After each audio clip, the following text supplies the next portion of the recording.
열왕기상은 왕들의 이야기인데요. 그러니까 작가는 물론 하나님께서 쓰신 거지만 근데 이제 기자라고 해야 되겠죠.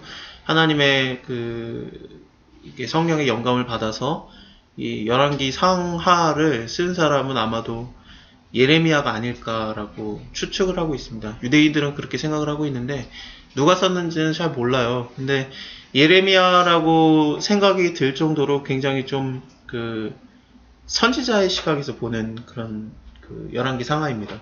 역대 상하는 좀 약간 왕의 이야기를 왕의 했던 일들을 그냥 써내려 가거든요. 역사가의 시각으로 썼다고 해야 되나? 그게 가까운데 열왕기 상하는 왕이 뭐 했는지는 중요하지 않아요. 그리고 왕이 어떤 사람이었는지도 그렇게 대단히 중요하게 생각 안 하고 하나님의 원하시는 대로 그가 살았는가 그러지 않았는가라고 그것만 관심이 있습니다. 그래서 굉장히 좀 선지자의 시각으로 선지자의 눈으로 본 듯한 느낌이 굉장히 강합니다.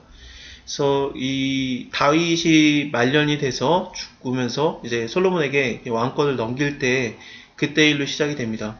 생각을 해보면 지금까지 대부분의 성경의 시작이 그래요. 그래서 여호수아도 모세가 죽은 다음에 이제 여호수아가 시작이 되는 거고, 그다음에 뭐 사사기도 그렇습니다. 이제 여호수아 죽은 다음에 사사기 시작되는 거고, 그래서 어떤 큰 인물이 죽은 다음에 새로운 책이 열리는데 지금도 마찬가지로 다윗이 죽고 그다음에 이제 솔로몬이 왕권을 이어받는다라는 내용을 쓰고 있습니다.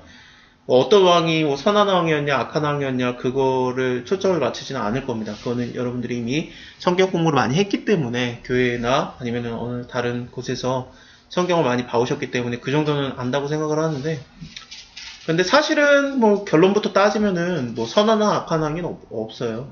다 악한 왕입니다. 선한 왕이 있었습니까? 없습니다. 다윗도 선한 왕이라고 보기는 어렵고 그냥 하나님이 선하다고 여겨준 거죠. 그리고 솔로몬도 괜찮지 않아요. 그리고 요시아 왕도 요시아에 대해서는 예수님의 그림자적인 존재라고 볼 만큼 독자의 죽음에 대해서 애통하는 시가 뭐 예레미야도 쓰고 스가랴도 쓰고 그렇거든요. 그래서 정말로 잘했던 왕인데 근데 갑자기 요절을 해요. 39살의 독자가. 그래서 예수님도 독자이시고 그 다음에 33살에 갑자기 요절을 하기 때문에, 그리고 또 창에 찔려 죽는 거 그런 것들이 있기 때문에, 또 무기또에서 슬퍼함이 있을 것이다 뭐 그런 얘기가 이제 거기 앞에 정관사 덕가 붙으면 하메기돈이 되는 거거든요. 그게 나중에 예수님의 다시 오시는 그때 전쟁 아마겟돈 전쟁이랑 연관이 있어요. 하메기돈이니까 하무기또입니다. 그래서 그런 거를 따지면 예수님과 이렇게 좀 굉장히 좀 연관 있는 요시아 왕 자체도 너무너무 잘했고 너무너무 잘하다가 마지막에 39살에 왜 죽냐면 하나님 말씀을 거부해서 죽는 겁니다. 애굽 왕이 너는 끼어들지 말라 그래요. 애굽 왕이 이스라엘의 동편에 있는 나라랑 전쟁을 하려고 지나가는 길에 요시아가 자기네 땅 밑으로 지나가니까 전쟁을 하러 내려와요. 그랬더니 이제 애굽의 왕이 너는 끼어들지 말아라. 하나님이 이거 너랑 상관없는 거라고 했다. 괜히 끼어들지 말아라 그랬는데 하나님의 명령을 어기고 끝까지 전쟁에 참여했다가 죽습니다. 그래서 마지막에 죽을 때도 좀 안타깝게 죽고, 히스기야 왕도 괜찮게 죽은 게 아니고, 그래서 괜찮은 왕이 없어요. 사실 따지면 다 악한 왕입니다. 그냥 하나님이 선하게 봐준 거죠. 자, 다윗이 나이가 많아서 이불도 덮어도 따뜻하지도 아니하고 신복들이 왕께 고하되 우리 주 왕을 위해서 젊은 처녀 하나를 구하여서 저로 왕을 모셔서 봉양하고 왕의 품에 누워 우리 주의 왕으로 따뜻하게 하시게 하리이다라고 얘기를 하면서 이 아리따운 여자를 수냄 여자 아비삭을 데리고 오거든요. 정말 예뻤던 것 같아요. 그래서 그냥 심히 아름다운 자라라고 나올 정도로 굉장히 좀 아름다웠습니다.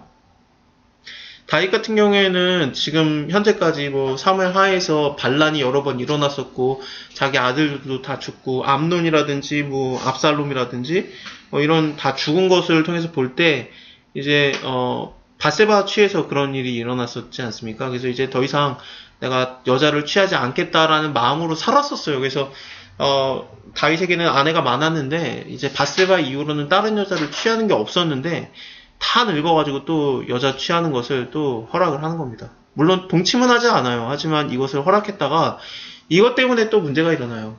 그리고 또 이 사건을 이 여자랑 같이 이제 다윗이 있을 때 들어와가지고 얘기하는 여자가 밧세바예요. 그러니까 밧세바랑 다윗이 동침을 해가지고 문제가 일어났는데 문제가 뭐냐면 반란이 일어나고 아들들이 죽었어요. 근데 또 수냄 여자랑 또 동침은 아닙니다만 같이 있는데 밧세바가 들어왔어요. 그러면 다윗 입장에서는 옛날에 그 죄졌을 때 그래서 그 고생했던 것이 바로 기억이 나와야 되는데 또 반란이 일어나고 내 아들들이 죽을 수 있겠구나라고 생각을 해야 되는데 그거에 대해서도 별로 다윗이 상관 안 해요.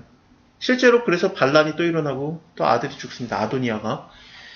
그래서 다윗이 일단은 이것을 허락을 하고 그때 핫깃의 아들, 핫깃은 누구냐면은 다윗의 아내 중에 한 명입니다. 핫깃의 아들 아도니아가 스스로 높여서 이르기를 내가 왕이 되리라 합니다.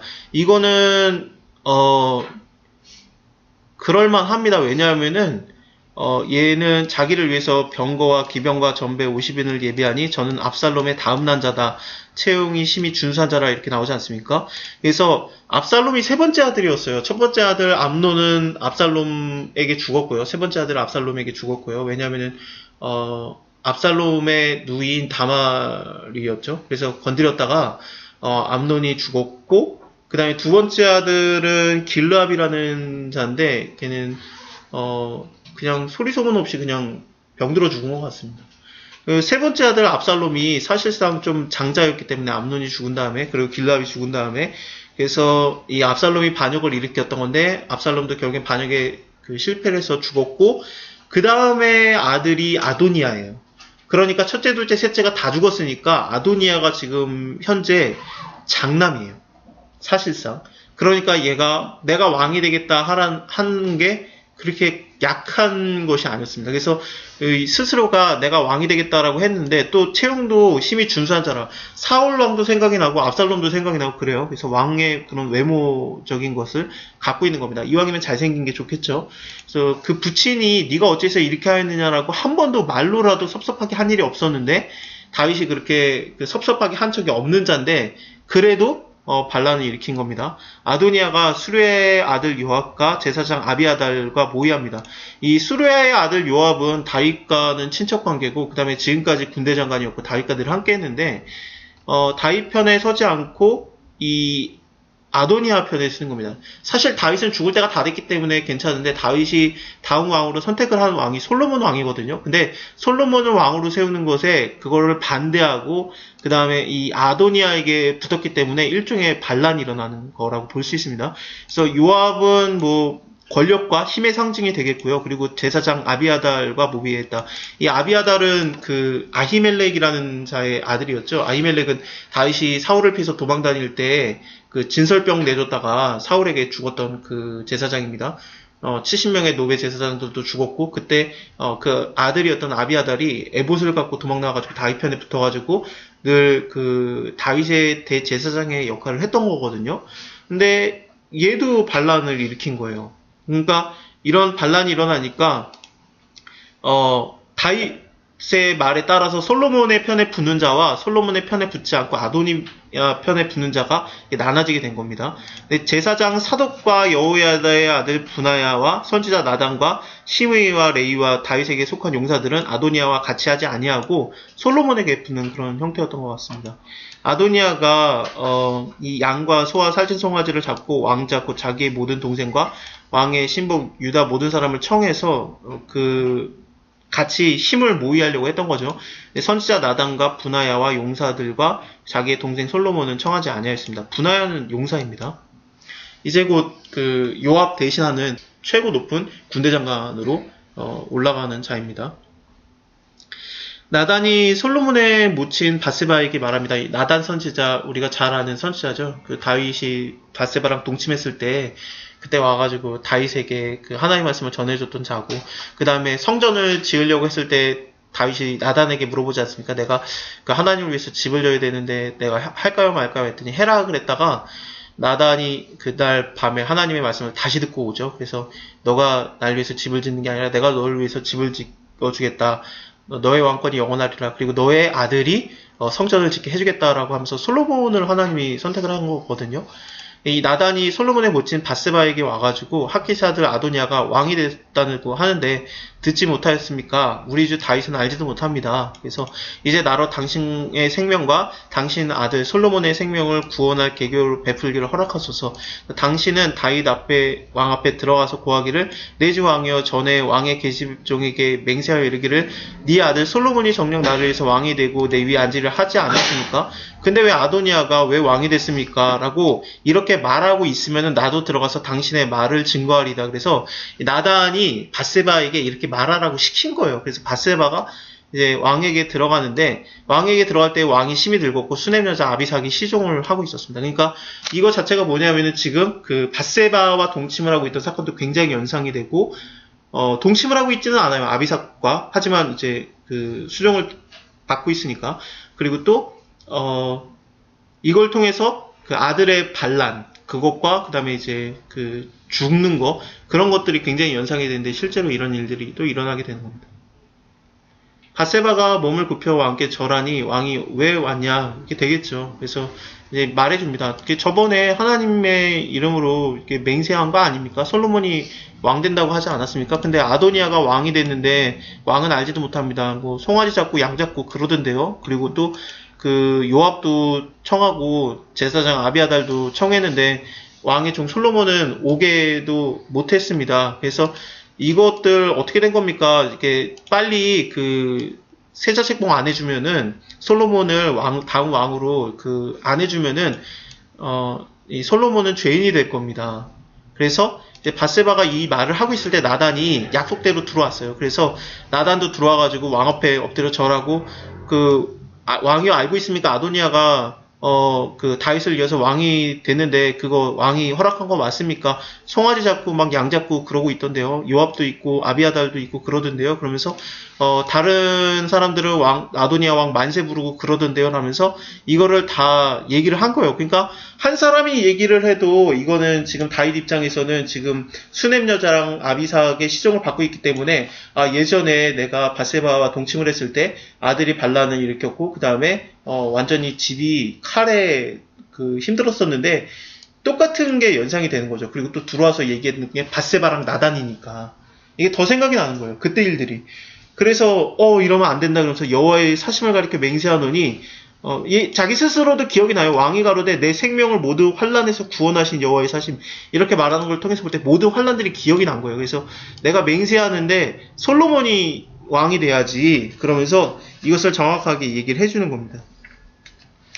그래서 이 솔로몬은 왕이 될 것이다. 그리고 나서 이제 밧세바는 절하고 다윗왕 만세수합소서하고 나간 다음에 이제 다윗왕이 제사장 사독과 선지자 나단과 여호야다의 아들 분하야를 부릅니다. 그래서 그들에게 뭐라고 시키냐면은 너희는 너희의 주의 신복들을 데리고 내 아들 솔로몬을 나의 노새에 태우고 기온으로 인도하여 내려가라 라고 말하고, 그 다음에 거기서 제사장 사독과 선지자 나단은 저에게 기름 부어서 왕으로 삼고 너희는 양각나팔을 불며 솔로몬 왕 만세를 불러라.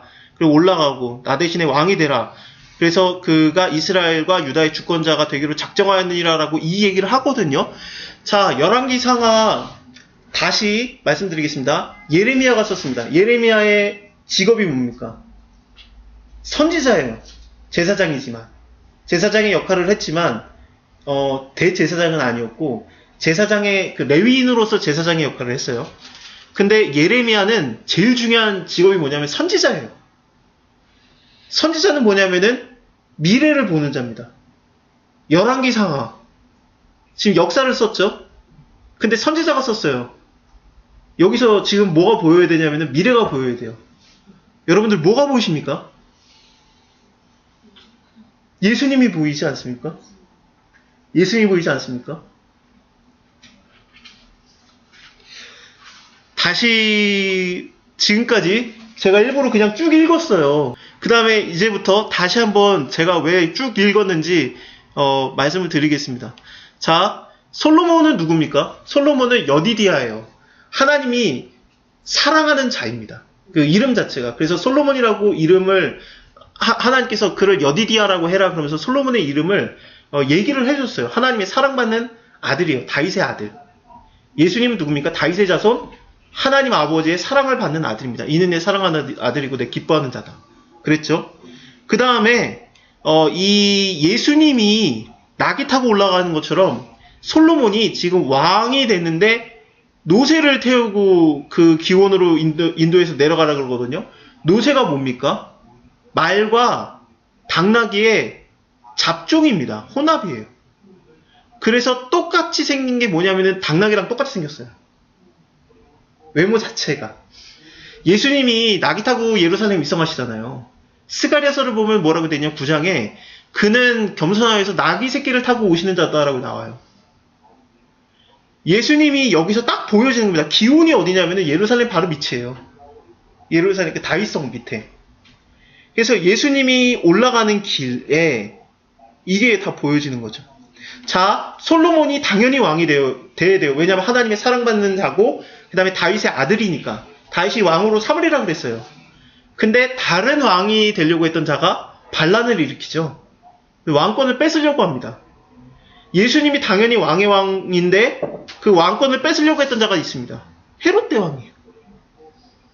자, 그리고 권력의 상징인 요압과 힘의 상징인 요압과 그리고 그 종교 지도자의 상징인 아비아달이 반란을 일으킵니다. 예수님이 오셨을 때 어땠습니까? 힘의 상징인 헤롯이라든지 빌라도라든지 아니면은 로마가 다 예수님을 압제하려고 그랬고 그 다음에 대제사장 서기관 바리새인들이 예수님을 반대합니다. 그래서 이 솔로몬 얘기를 보면은 예수 그리스도가 왕이 되실 때 이런 일이 일어난다라는 게 여기서 그냥 보여지는 겁니다. 아, 예수님이 왕이 될 때 낙이 타고 오시겠구나. 예수님이 오실 때 그 제사장들과 힘 있는 권세자들이 예수님을 반대하겠구나. 그게 다 보여지는 거죠. 이렇게 보시니까 이제 예수님이 그렇게 될 수밖에 없었겠구나 라는 게 보이죠. 구약은 이런 재미가 있어요. 그러니까 신약은 복음서 같은 경우에는 해석을 해야 되고 복음서도 근데 뭐 바울서신은 바울이 다 해석을 해놨으니까 이해만 하면 되거든요. 근데 구약은 발견한 다음에 찾은 다음에 그것도 해석을 하고 이해를 해야 돼요. 근데 이것만 봐도 이게 다윗의 자손인 다윗의 아들 성전을 세우는 자 왕궁을 세우는 자예요. 그래서 예수님이 자기 몸이 성전 대신과 하나님의 나라가 이루어지는 왕국을 얘기하는 거예요. 솔로몬이 왕국을 짓고 자기 왕궁을 짓고 성전을 짓는 거죠. 이게 하나도 안 틀려요. 자, 이 시각으로 보면은 왕이 이름을 외우는 게 중요합니까? 중요하지 않습니까? 예수님과 다 중요해요. 예수님만 중요한 거예요. 예수님만 중요하고 예수님이 오면은 이런 일이 일어나겠구나라는 것만 중요한 겁니다. 그래서 38절 보면은 그 제사장 사독과 선지자 나단과 여호야다의 아들 분하야와 그렛 사람과 블렛 사람이 내려가서 솔로몬을 다윗 왕의 노새에 태우고 인도에서 기온으로 가죠. 여기 그렛 사람과 블렛 사람이 왜 내려가냐면 얘네가 블렛의 사람들이에요. 이방인들. 그러니까 예수님이 오실 때 이방인들도 예수님을 환영한다라는 얘기예요. 그를 왕으로 모신다.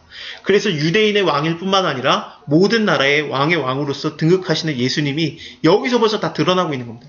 그리고 그 기름 부음 받으시는 거, 그리고 솔로몬 왕세 왕이요 모든 백성이 왕을 따라서 올라가서 피리 불고 크게 즐거워하고 땅이 저 소리로 인해서 갈라질 듯 했다. 그러면서 예수님의 왕되심의 날과 굉장히 좀 비슷한 거죠. 시편 113편부터 제가 잠깐 보여드릴게요. 시편 113편부터 118편까지는 그 6월절 때 부르는 찬양입니다. 시편 113편, 114편은 6월절 시즌에 밥 먹기 전에 부르는 찬양이고 115, 116, 117, 118편은 밥 먹은 다음에 부르는 찬양입니다. 그래서 예수님이 이는 내 빵을 주시면서 떡을 주시면서 이건 나의 살이다 그러고 그 다음에 잔을 주시면서 이것은 내가 너에게 주는 내 언약의 피라 그러면서 마셔라 내 피다 그러면서 주잖아요. 그래서 마지막 만찬을 한 다음에 제자들이 그리고 그걸 다 끝난 다음에 나오면서 그들이 찬미하며 감람산으로 나아가니라 그래요. 그게 왜 그러냐면 밥 먹었으니까 찬미해야 돼요. 115편부터 118편까지. 그 찬양하는 거예요. 예수님이 6월절 시즌에 예루살렘으로 입성하시면서 낙이 타고 들어가시잖아요. 지금 솔로몬처럼 낙이 타고 들어갔더니 사람들이 물론 예수님을 알아보고 일부러 찬양하기 시작했는데 무슨 찬양을 하냐면 호산나 다윗의 자손이여 왕으로 오시는 이여 하면서 막 찬양을 하지 않습니까? 그 찬양 왜 했냐면은 그게 118편이에요. 그래서 여기 118편 끝을 보면은 이날은 여호와의 정하신 것이다. 이날에 우리가 즐거워 기뻐하리로다. 여호와여 구함나니 이제 구원하소서. 여호와여 우리가 구함나니 이제 형통케 하소서. 이것을 아람어로 딱 줄이면은 호산나예요. 그래서 호산나 이게 지금 구함나니 이제 구원하소서. 우리가 구함나니 이제 우리를 형통케 하소서. 그다음에 여호와의 이름으로 오시는 자가 복이 있으며 이거는 그 신약으로 오면은 주의 이름으로 오시는 이여라면서 막 찬양을 하죠. 그래서 예수님이 마치 그 찬양의 응답인 것처럼 낙이 타고 올라가신 거예요. 다윗의 자손으로서. 그래서 이 6월절에는 이 찬양이 계속 불려지고 있고 예수님은 그거에 대한 그 응답으로서 왕으로서 등극하시는 거예요. 6월절.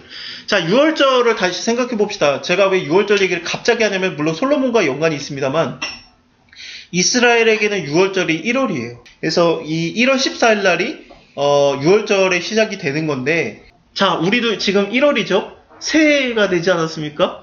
그러니까 우리도 이 찬양을 보자는 겁니다, 저도. 근데 이 찬양이 시작이 재밌어요.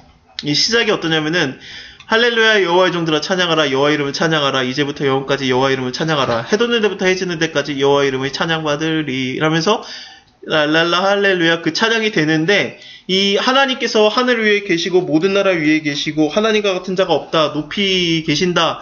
그랬는데, 이런 높으신 하나님이다 그러면은 다음에 당연히 바로 나와야 되는 구절이 뭐냐면은 당연히 나와야 되는 게 바다는 하나님 보고 도망가고 요단강도 물러가고 산들은 막 어린 양처럼 뛰돌고 땅들은 두려워가지고 막 그 떨고 이런 얘기가 나와야 돼요. 하나님 대단하다. 해 뜨는 데부터 해 지는 데까지 여호와의 이름 찬양받으라 하면서 이 얘기가 먼저 나와야 되는데 이 중간에 갑자기 요 얘기가 갑자기 끼어드는 겁니다. 그 얘기가 뭐냐면 6월절 새해가 시작이 되는데 하나님 영광받아야 된다. 찬양받아야 된다. 하나님과 같은 자가 없다라고 해놓고서 제일 먼저 얘기가 나오는 게 뭐냐면 하나님이 하시는 일이 뭐냐면은 스스로 낮추사 천재를 살피시고 가난한 자를 진흙에서 일으켜 세우시고 그 다음에 궁핍한 자, 뭐 압제당하는 자, 억압당하는 자, 뭐 가련한 자 그들은 그런 겁니다. 그들을 무더기, 거름 무더기 그러니까 똥 무더기에서 드셔서 지도자들, 방백들이 되게 하신다. 그리고 잉태 못하던 여자로 집에 거하게 하사 자녀의 즐거운 어미가 되게 하신도다. 할렐루야 그러면서 갑자기 좀 그 느낌이 다운되는 듯한 느낌이 있는 거죠. 그래서 노래를 시작하면은 처음에는 좀 잔잔하게 했다가 뭐 후반으로 가면 막 뒤에 부분이 더 클라이막스가 되는 거 아니겠습니까? 더 고조시키고. 근데 하나님 막 할렐루야 영광받으라 하나님 높이 계신 분이다 막 그래놓고서는 갑자기 가난한 자 얘기를 하는 거예요. 근데 이게 사실 6월절의 찬양이에요. 6월절은 하나님이 우리가 잘하고 있기 때문에 우리를 구원하겠다는 내용이 아닙니다. 6월절은 출애굽의 생각을 다시 해보면은 애굽에서 종되었을 때 이끌어낸 거예요. 그냥 우리가 어쩔 수 없을 종으로 있고 힘들어할 때 이끌어내시는 하나님의 능력이 6월절의 얘기였습니다. 1월의 시작이에요. 그래서 이거를 다시 생각해보면은 1월에 찬양하는 게 하나님의 그 행하시는 일들을 보면은 높은 자들, 그 권세 있는 자들을 내가 들어쓰겠다. 너네가 잘하고 있었느냐? 내가 너의 그 행함을 내가 보고 내가 너를 의인으로 칭하리라. 그런 게 아니라 너가 그 거룩 무더기에 있어도 내가 너를 들어서 쓰겠다라는 게 하나님의 구원의 약속입니다. 생각해보면은 성경이 그래요.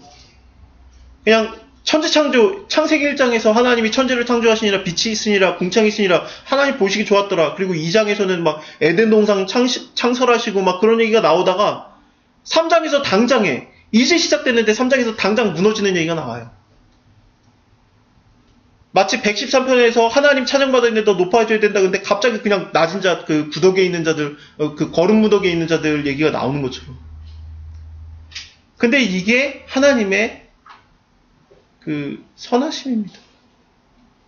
하나님이 우리에게 하고 싶은 얘기가 뭐냐면은 내가 새날을 여는 것은 하나님 높으신 하나님이 새날을 여는 게 뭐냐면은 그게 무슨 의미냐면은 너네가 스스로 구원 못하는 낮은 자들인 걸 내가 안다. 내가 구원하겠다. 이게 새날이에요. 정리가 되시죠? 우리가 1월 되면 어때요? 1월 1일 날 되면은 막 계획을 세워요. 아, 이거 해야지, 저거 해야지 하면서 막 계획을 세웁니다. 그래서 계획을 잡고 내가 뭔가를 해야지 그러는데 3, 4일이 되면은 작심삼일이라고 무너지지 않습니까? 하나님이 그거 괜찮다는 거예요. 너의 인생이 그렇게 무너져 있냐? 너가 잘해보려고 했냐? 너가 하나님 말씀 붙들고 너가 살아보려고 했냐? 그래서 1월, 1장, 2장이 제대로 됐는데 3장에서 무너졌다.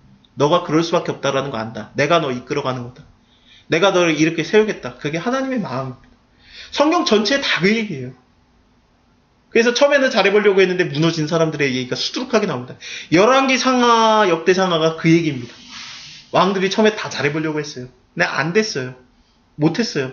죽기도 하고 하나님이 내버려도 도박하고 그랬는데 어쨌든 하나님의 그 큰 그림이 뭐냐면은 니네가 잘하든 못하든 너네가 무너지든 말든 내가 예수 보내겠다라는 하나님의 약속이 이루어지는 거예요. 그게 솔로몬 얘기부터 당장에 나오는 거예요. 예, 예수님의 그림자가 되는 솔로몬. 이게 전체적인 큰 그림의 메시지입니다. 그래서 내가 너를 들어 쓰겠다라는 거죠. 그래서 뭐 마치 뭐 예수님의 제자들도 뭐 잘하고 있을 때 불려진 게 아니라 뭐 레위 마태 같은 경우에도 세관에서 죄 짓고 있을 때 부른 것처럼, 그리고 또 뭐 베드로도 막 뭐 물고기 잡는 게 죄는 아니에요. 근데 물고기 잘 잡고 있을 때 부른 게 아니라 물고기 하나도 안 잡히려면 부르는 것처럼 예수님께서 그냥 가난하고 그런 자들 진도에서 일으키시는 거고, 궁핍한 자를 거름무더기에서 일으키는 거예요. 이 가난한 자라는 게 이게 돈의 가난함이 아니라 마음이 가난한 자는 복이 있는 천국이 될 것이며, 그거에서 나오는 가난함과 똑같은 단어예요. 그래서 겸손이라는 단어랑도 사용이 됩니다. 어쨌든 겸손하다는 게 내가 마음이 좋으니까 겸손해진 게 아니라 인생이 무너져서 겸손해진 거예요. 진짜 겸손하게 살 수밖에 없는 상황.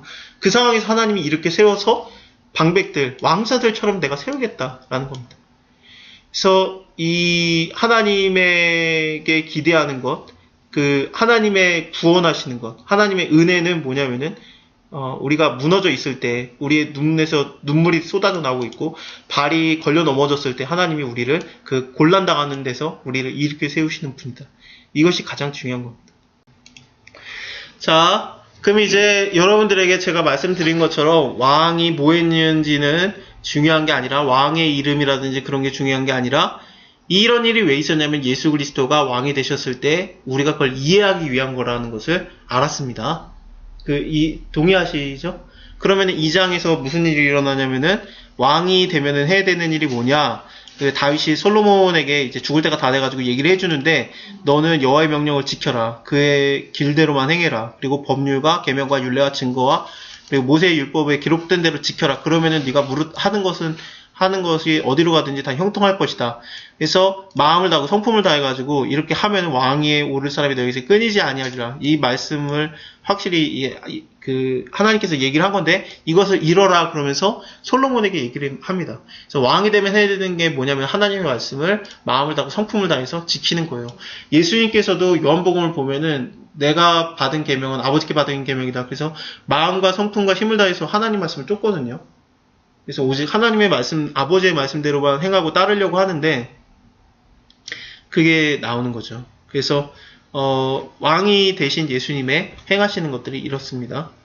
그 다음에 이 얘기를 한 다음에 다윗이 인간적인 마음이 다 나와요. 그래서 이 요압이 행한 거 그냥 넘어가지 말아라고 해서 유언인데, 다윗이 하는 유언인데 그냥 별로 그냥 아름답지 못한 얘기들이 쭉 나옵니다. 그래서 유언이 뭐냐면, 요압이 두 장관 죽였는데 그 아브넬 죽였고 그 다음에 아마사 죽였는데, 이거 그냥 갑자기 찔러 죽인 거잖아요. 그래서 아마사 같은 경우에는 저번 시간에 우리가 봤죠. 그 칼이 떨어졌었습니다. 그래서 그것을 갖다가 떨어진 것 때문에 아마사가 요압이 칼이 없는 걸 알고 가까이 와가지고 인사를 하려고 했는데 그 손에 다른 칼로 갖다 찔러 죽이는 거였어요. 그래서 그럴 가능성이 훨씬 많습니다. 그걸 주워가지고 찔렀다기보다는.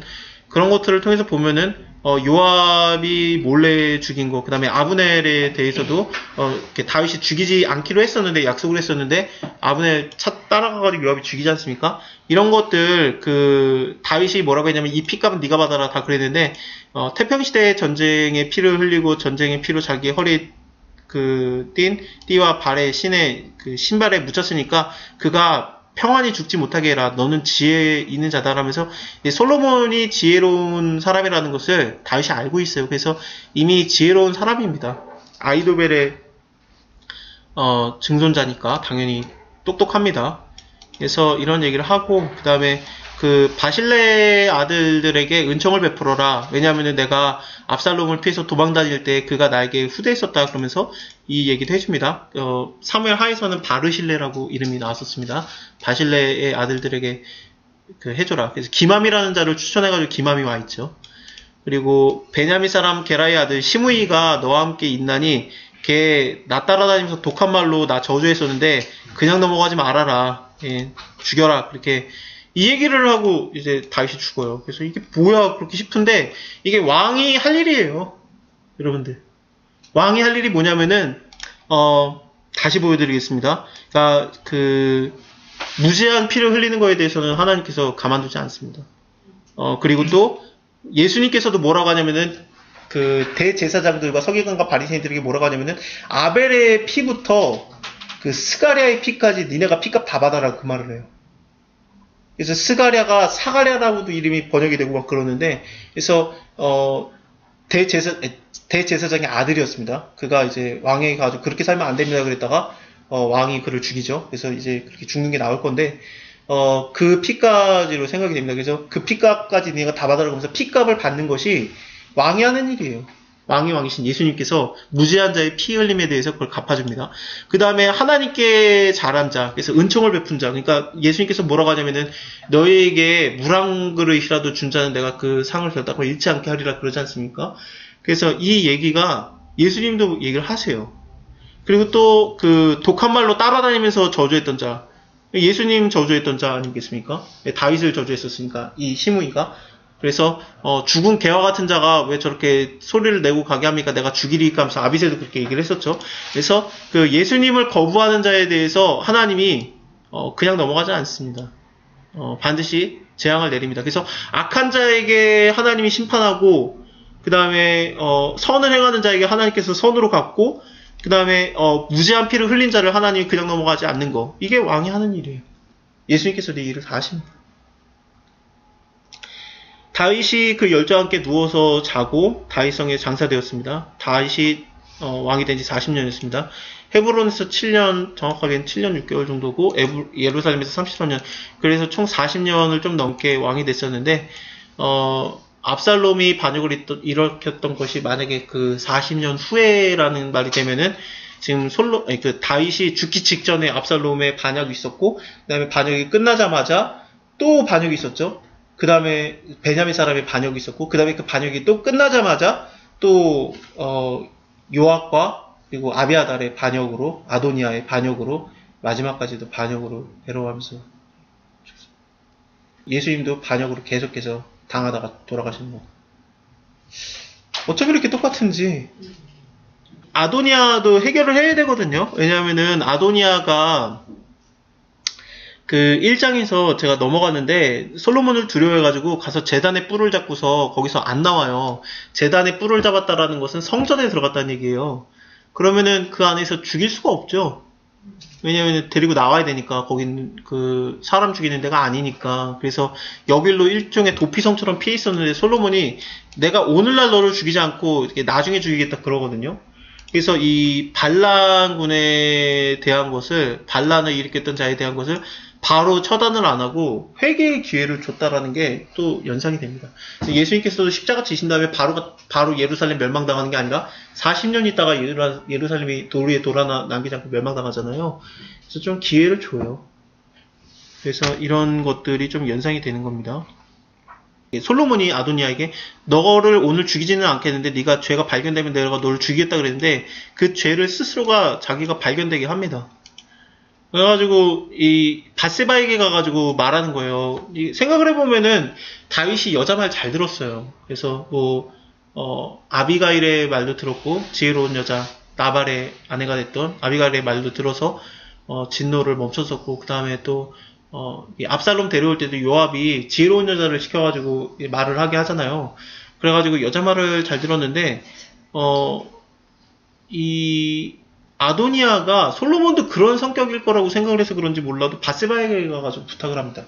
바로 왕에게 가서 말하는 게 아니라 뭐 왕을 두려워했을 수도 있죠. 그래가지고 바세바에게 가가지고 솔로몬의 엄마가 되는 바세바에게 가가지고 나를 과시하지 마소서 그러면서 그래 내가 과시하지 않겠다 뭐 말하려고 하냐 그랬더니 수넴 여자 아비사 참 마음에 드는데 나에게 아내로 주소서 하면서 이걸 구하는 거예요. 그래서 원래 다윗과 동침을 하지는 않았습니다만 어쨌든 아버지의 다윗의 그 여자였는데 이 여자를 아들이 달라고 하는 거 이거는 큰 죄가 됩니다. 사실은 그렇습니다. 그래서 달라고 하니까 이것을 그 밧세바가 솔로몬의 엄마죠. 그래서 솔로몬에게 가서 얘기를 해요. 그래서 왜 오셨습니까? 그랬더니 이 수넴 여자 아비사 그 아도니아한테 줘라 그랬더니 열받아가지고 여호와를 가리켜 맹세하여 가로되 아도니아가 이런 말을 하였은즉 그 생명을 잃지 아니하면 하나님이 내게 벌을 내리심이 마땅하다 하면서 솔로몬이 아도니아를 그래서 죽이거든요. 이거 밧세바가 지혜로운 여자일 가능성이 굉장히 많아요. 왜냐면은 아히도벨의 손녀니까. 솔로몬도 엄마의 피를 받은 거예요. 그래서 지혜로운 자예요. 그래서 아직 하나님한테 지혜를 안 받았는데 다윗이 계속해서 너는 지혜로운 사람이라고 계속 얘기를 하잖아요. 아직 지혜 안 받았어요. 하나님한테. 근데 이미 똑똑해요. 이 피가 어디 가겠습니까? 밧세바가 왕한테 가가지고 아도니아를 죽일 빌미를 던져준 거예요. 그래서 이 솔로몬이 듣자마자 아도니아가 이런 말을 하였은지라고 얘기를 하는 거예요. 아도니아가 얘기했다라는 말을 위해 없어요. 엄마가 그런 얘기 안 했어요. 근데 솔로몬이 바로 알아요. 그러니까 밧세바는 맹해가지고 얘기를 한 게 아니라 솔로몬을 도운 거예요. 죽이라고. 그래가지고 이걸 인해서 죽입니다. 아도니아를 쳐 죽입니다. 아비아달은 그냥 죽이기가 그래요. 왜냐면 제사장이니까.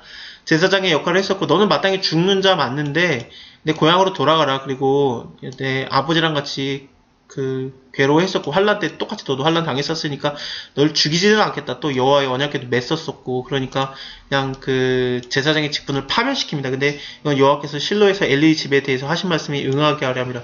그래서 엘리 제사장의 손자기 때문에 아비아달이 그래서 엘리 제사장의 집에서의 모든 가문이 뭐 늙어서 죽는 자가 없게 하겠다면서 전부 다 단명하는 거 그런 것들을 얘기했고 제사장 직분이 결국에는 박탈당하는 것을 하나님께서 얘기를 했거든요. 사무엘에게도 얘기를 했고 그 다음에 하나님의 사람을 보내서 엘리에게도 직접 얘기를 했는데 이 말씀이 드디어 이루어진 거. 네. 그래서 오랜 동안 회개의 기회를 준 거예요. 근데 회개를 안 한 거죠. 잘 하다가 다윗을 쫓아서 기름 부음 받은 자 다윗에게 잘 하다가 근데 반란을 일으키자마자 바로 그 직분이 박탈을 당하는 겁니다. 요압은 어떻겠습니까? 힘의 상징인 요압도 죽을 가능성이 많거든요. 왜냐면 아비아달도 지금 쫓겨나고 그러니까 자기도 죽을 가능성이 많으니까 여호와의 장막으로 도망가서 또 단에 뿔을 잡고 있어요. 아까는 아도니아가 뿔을 잡고 있다가 그랬었는데 지금은 요압이 들어가서 뿔 잡고 있는 겁니다. 솔로몬이 이제 요압을 쳐야 되니까 이제 분하야라는 사람을 보냅니다. 근데 분하야 가서 너 나와라 그랬더니 나는 안 나간다. 여기 있겠다. 막 그러니까 이거 어떻게 합니까? 그러면서 하다가 그냥 나오게 해서 죽입니다. 그래서 죽어요. 그래서 다윗의 말대로 이게 다 이루어집니다. 마치 유언이 기도였던 것처럼 그리고 이게 하나님께서 지금 이루시는 기도의 응답인 것처럼 일이 하나하나가 다 진행이 되고 있습니다. 그래서 이런 것들이 어떻게 하나님의 응답이라고 볼 수 있는가? 하나님의 얘기를 계속 하거든요. 그래서 하나님이 이거 핏값 갚는 거다 막 그런 식으로 얘기를 하고 그러니까 예. 이게 다윗과 그 자손과 그 집에는 그 위에는 여호와께로 말미암아 평강이 영원히 있으리라 하면서 하나님의 이름을 계속 들면서 이런 일들을 하고 있어요. 그리고 또 시므이 죽여야 되겠죠. 계속해서 저주를 했던 자, 얘를 어떻게 죽여야 되는가? 얘는 너 그 예루살렘에만 머물러라. 여기 떠나가면 너 죽는다 그랬는데 3년 후에 시므이의 두 종이 가드 왕 마아가의 아들 아기스에게로 도망갑니다. 그래서 얘네 종 잡으러 갔다가 이게 그 고발을 당해요. 그래서 너 분명히 예루살렘에만 있으라고 했는데 너 가드까지 갔다 왔다며. 너 분명히 네 말에 너 여기 안 떠난다고 했는데 네가 떠났으니까 너가 죽는 게 마땅하다. 그러면서 죽입니다. 자, 그래서 그 죄인들 그리고 무죄한 피를 흘린 자들을 다 갚아줬습니다. 솔로몬이 애굽왕 바로로 더불어서 인연을 맺어서 그 딸을 취하고 데려다가 다윗성에 둡니다. 분명히 그 다른 나라의 그 족속과 결혼을 하는 것은 하나님께서 여러 번 좀 하지 말라고 했던 거였죠. 아브라함도 안 했었고 이삭도 그렇고 야곱도 안 하려고 노력을 했었고 이스라엘에서는 좀 불문율처럼 내려오는 건데 삼손도 블레셋 여자랑 결혼하려고 했던 거 막 부모가 말리지 않습니까? 물론 하나님께로부터 하는 건지 몰랐다가 네, 어쨌든 그랬었는데 파라오의 딸과 결혼을 하고 이런 것들 그 다음에 많은 금과 은과 그 다음에 뭐 낙이라든지 그런 것들을 많이 둬요. 그리고 또 솔로몬이 어떠냐면은 산당에서 제사를 드네요. 그래서 오히려 그 산당에서 제사하며 분향하였더라. 분명히 다윗성에 여호와의 언약궤가 와 있어요. 근데 거기서 하나님을 예배했던 게 아니라 1,000번제를 드리는 것을 어디서 했냐면은 기브온에 가서 기브온 산당에서 하나님한테 예배를 드렸습니다. 그래서 솔로몬의 시작 자체가 죄덩이에요. 근데 그냥 하나님이 사랑한 거예요. 마치 아까 우리가 봤던 우리가 잘하고 있기 때문에 하나님이 우리를 구원하시는 게 아니라 우리가 죄악돼 있고 죄의 노예가 돼 있고 종이 돼 있는데 하나님이 그것을 핏값을 주고 우리를 사서 건져내는 거거든요. 그것처럼 솔로몬의 시작도 괜찮지 않아요. 솔로몬이 잘한 게 대체 뭡니까? 여러분들 한번 얘기해 보세요. 솔로몬이 막 우리는 막 이렇게 솔로몬이 뭐 하나님 말씀 잘 따라가지고 은혜 받았다 막 뭐 복 받았다 솔로몬처럼 되라 막 그러는데 솔로몬이 잘한 게 하나님 말씀대로 한 게 딱히 없어요. 뭐 애 반으로 이게 뭐 잘라나 그거는 이제 나올 겁니다만 그거는 재판할 때 하나님이 지혜를 주신 거고 그 다음에 이스라엘 사람들로 하여금 솔로몬을 우러러보게 만든 거였어요. 하나님의 지혜가 그와 함께 있구나. 이건 예수님과 연결이 됩니다. 예수님도 자기 모습을 처음에 드러내셨을 때 12살 때 그 지혜의 놀라움에 대해서 사람들이 다 놀래거든요. 막 성전에 머물고 있는 선생들과 대화를 하니까 그래서 다 놀래잖아요. 근데 부모들은 못 알아먹고 그렇지 않습니까? 그래서 왕의 왕이신 예수님께서도 드러나자마자 그 지혜 때문에 다 놀래요. 근데 솔로몬도 마찬가지로 지혜로서 놀라게 하는 그렇습니다.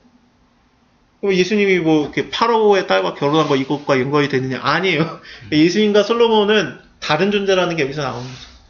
예수님은 완전 무결하시고 아직 미혼이시죠, 예수님. 근데 솔로몬은 파라오의 딸과 결혼을 했고 이제 1000명의 여자를 더 둡니다. 이런 게 다르고 그 산당에서 분향나는 거 이런 거 괜찮지 않아요. 히스기야 때 처음으로 산당이 없어져요. 다윗 때도 솔로몬 때도 산당이 계속 있다가 히스기야 때 처음으로 산당이라는 걸 다 없애봅니다. 하나님께서 기뻐하시고 그 다음 왕인 므낫세 왕이 전부 다 다시 산당을 만들어내요. 그래서 하나님이 유다를 멸망시키기로 마음 먹는데 이 산당을 하나님이 괜찮아하지 않아요. 그가 아무리 잘했어도 산당이 오히려 있더라 이런 말이 굉장히 많이 나올 거예요. 그래서 산당이 괜찮은 게 아닌데 솔로몬은 산당에서 예배를 드렸습니다. 근데 여기가 산당이 커서 여기서 예배를 드렸다고 하는데 어쨌든 하나님이 그냥 아유 네가 그렇지 이러면서 그냥 순결하지는 않지만 일단 1000번제를 받아준 겁니다. 이 1000번제라는 거는 1000일 동안 번제를 드린 건지 아니면은 1000배의 번제를 드린 건지 그러니까 큰 번제를 한 번에 드린 건지 의견이 둘 다 같아요. 이 솔로몬에게 꿈에 나타나 주셔가지고 말씀하시는 겁니다. 그래서 너가 무엇을 원하느냐 그랬더니 솔로몬이 가로되 주의 종대 아비 다윗이 성실과 공의와 정직한 마음으로 주와 함께 주 앞에서 행함으로 주께서 저에게 큰 은혜를 베푸셨고 주께서 또 저를 위해서 이 큰 은혜를 예비하고 오늘날 같이 저희 위에 앉을 아들을 저에게 주셨나이다 하면서 다윗을 대신해서 왕이 돼봤자 나는 작은 자다. 그래서 하나님의 백성은 너무 많은데 셀 수도 없는데 내가 재판을 다 할 수가 없습니다. 선악을 분별할 수 있게 하옵소서 그랬더니 하나님이 이것을 굉장히 기뻐하십니다. 이 말씀이 주님의 마음에 맞은지라라고 10절에 나오는데요.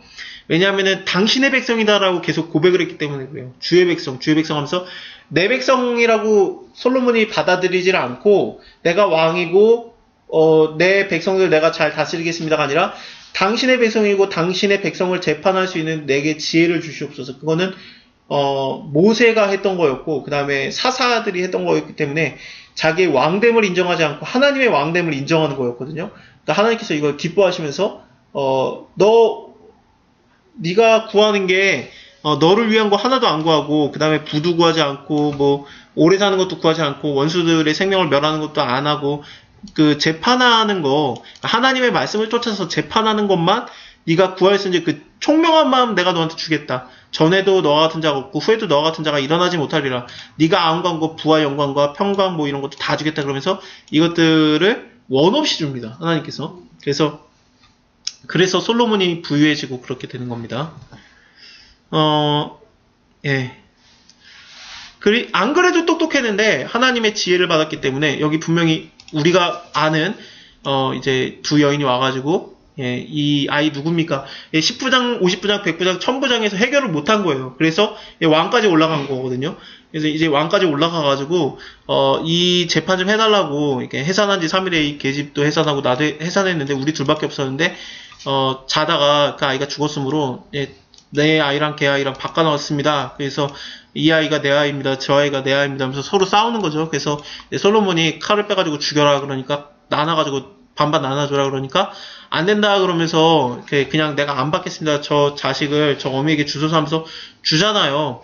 이게 무슨 소리냐면은 아무리 그 여자가 악할지라도 자기 아들이 죽는 것보다 주는 게 낫다라는 거예요. 이게 하나님의 지혜가 저 속에 있음을 보고 판결한 거 보고 사람들이 두려워하는 거거든요.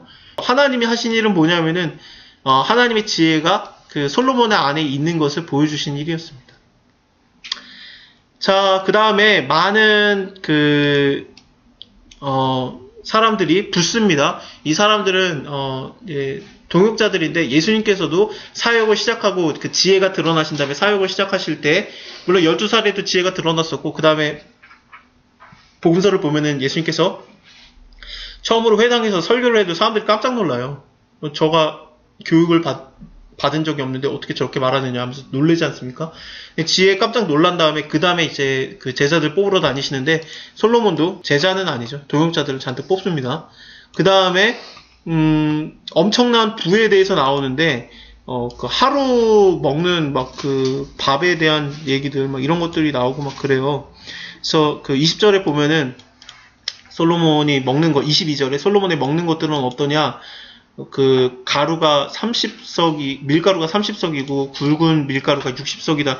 이게 하루에 먹는 거예요. 살찐 소가 10마리가 들어가고 초장에 소도 20마리고 양이 100이고 그 외에도 숫사슴과 노루와 암사슴과 살찐 새들을 이게 하루에 먹을 양으로 잡아서 그 요리를 해 먹습니다.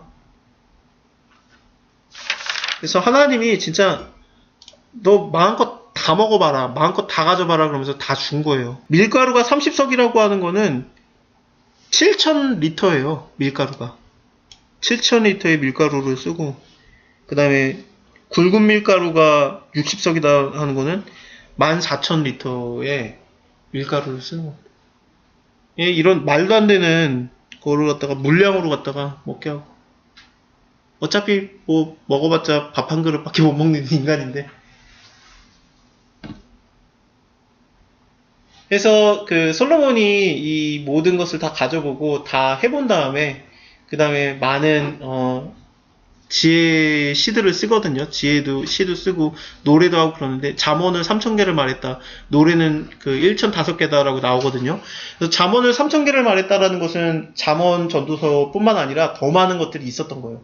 그것뿐만 아니라 노래도 많이 만들어서 했는데 그리고 또 그 초목들을 논하였다 그러거든요. 레바논의 백향목으로부터 담에 나는 우슬초까지 그것을 논하였다. 이거 뭐겠습니까? 식물도감이에요. 그 다음에 짐승과 새와 기어다니는 물고기를 논한지라 동물도감 이런 것들을 솔로몬 시대에 처음으로 솔로몬들이 다 씁니다. 자, 그 다음에 성전을 건축하는 거 두로왕 히람이 도와주겠다고 하면서 돕는 거거든요. 그래서 성전을 건축할 때 솔로몬 혼자 짓는 게 아니라 솔로몬이 물론 주도적으로 짓지만 다윗에게 하나님이 약속한 그 언약을 따라서 솔로몬이 짓는데 이런 그 외국인이 포함됐다라는 것은 예수님이 성전을 지어가는 것이 건축자의 버린 돌이 모퉁이 돌이 되었다. 아까 본 것처럼 혼자 지어지시는 게 아니라 예수님이 머릿돌이 되시는 거고 우리도 같이 지어지는 거예요. 그래서 뭐 이방인이었던 우리도 지어지는 거 이런 것들이 연합이 되는 게 이런 게 나오고 있는 겁니다. 여러 가지 뭐 백향목 뭐 이런 걸로 만드는데 백향목은 다윗이 원했던 거죠. 백향목으로 된 성전을 짓고 싶어 했어요. 이거는 솔로몬이 마음대로 짓는 게 아니라 역대기를 보면은 하나님께서 다윗에게 이것을 어떻게 지어라라고 정확하게 다 알려줬어요. 그래서 솔로몬에게 이렇게 지어라라고 가르쳐줬고 그대로 지은 거예요. 솔로몬이. 그러니까 하나님이 시키는 대로 한 거예요. 이게 결국에는 모세의 성막도 하나님이 시키는 대로 만든 건데 다윗에게 하나님께서 그 문양들을 하나님의 손가락이 그려줬다라고까지 나와요. 그래서 그거를 솔로몬에게 가르쳐준 거고 솔로몬이 그대로 지은 겁니다. 하나님이 시키는 대로 한 겁니다. 예수님께서도 자기 스스로가 성전 되시고요. 어떻게 지었는지에 대한 거는 6장에서 나오고요. 그 다음에 이거는 아까 말씀드린 대로 하나님이 지으라고 했던 대로 지은 겁니다. 솔로몬이 하나님의 성전을 7년 동안 지었습니다.